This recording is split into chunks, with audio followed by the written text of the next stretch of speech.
Liat Yossifor. I'm a Los Angeles-based artist. Today I'm here at the Art Institute in Chicago.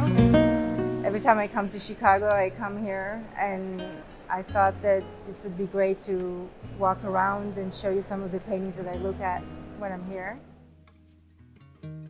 So I really love that at the Art Institute, they've placed the J.D. Feo and the Fautrier painting together.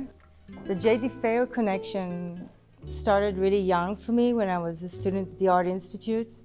They were actually doing conservation work on the rose, and I got to see the rose flat, and we were allowed to walk around it.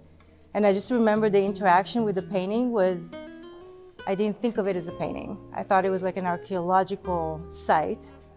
Learning to look at an impasto painting, like close up, like a closed text reading almost, is to see how areas where you think are coming forth, they may be sculpted or painted, and you're not quite sure which it is. You have to take apart the surface and put it back together when you're viewing it. And that is why I'm drawn to impasto painting, or always have been. So I love this work. I always come back here to see this, the presentation of these two works, which is a marble relief and a painting of the same scene, in a painting of a relief, which is done so well that you have to look to believe it. You have to spend some time to believe this is not a sculpture.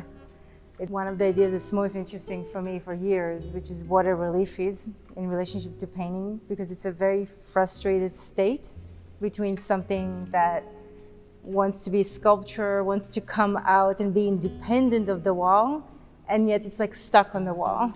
I think it really proves that a monochrome can hold space in a room full of like dynamic color compositions. And obviously there's a lot of competition here, but it's reserved and it does what it needs to do. This is a small painting by Jericho of one of the guillotined heads, and I saw this painting numerous times, but about 2 years ago, I was at the Art Institute. I took a picture of this painting, I sent it to a friend, and I said, an entire show, the whole palette is in this painting, because as a monochromatic painter, when I look at art history, I always isolate the colors, and I see paintings, I'm almost like pulling it apart.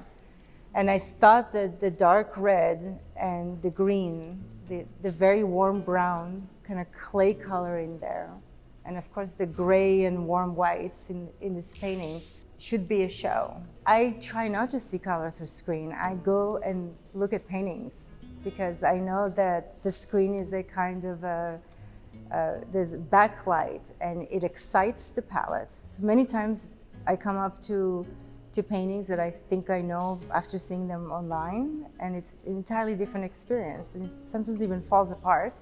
Sometimes it's disappointing because the color is more mute, or there's like a lot of dry brushing. This painting doesn't disappoint.